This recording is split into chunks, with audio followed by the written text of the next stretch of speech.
এভাবে নিচে গিয়ে মা দেবী দুর্গাকে আগমনী বার্তা দিচ্ছেন সনাতন ধর্মের লোকেরা। গানে গানে দেবী দুর্গাকে তুষ্ট করতে প্রস্তুত অনেক শিল্পী। সম্প্রতি ঢাকেশ্বরী মন্দিরে শেষ হলো ডক্টর অরূপরতন চৌধুরীর নতুন মিউজিক ভিডিওর কাজ, যা প্রকাশিত হবে দুর্গাপূজায়। তো পূজাটা একটা আনন্দের ব্যাপার। এই আনন্দের সময় একটা গান, সেরকম একটা গান যেটাতে সুন্দর একটা মোহর সৃষ্টি করে। তো পূজার মধ্যে এরকম গানের একটা প্রয়োজনীয়তা আমি দীর্ঘদিন থেকে অনুভব করছি বলেই প্রতি বছর এই একটা গান আমি করি, এবং এই বছরের নিবেদনটা হচ্ছে মা দুর্গার জন্য আমার এই গানটি। দেবী দুর্গা বন্দনা শিরোনামের গানটি লিখেছেন জীবন চৌধুরী, আর সুর ও সঙ্গীত করেছেন বিনোদ রয়। গান যেরকম হয় আর কি, একটু রিদমিক। তা আমি চেষ্টা করেছি, দাদা তো বেসিক্যালি রবীন্দ্রসঙ্গীত এবং স্বাধীন বাংলা বেতার কেন্দ্র সিঙ্গার, তো ওনারা যে ধরনের গান গাইতেন তার বাইরে একটা গান। আশা করি দর্শকদের ভালো লাগবে।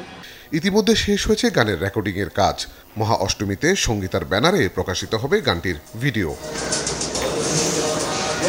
আলী আফতাব, চ্যানেল 24, ঢাকা।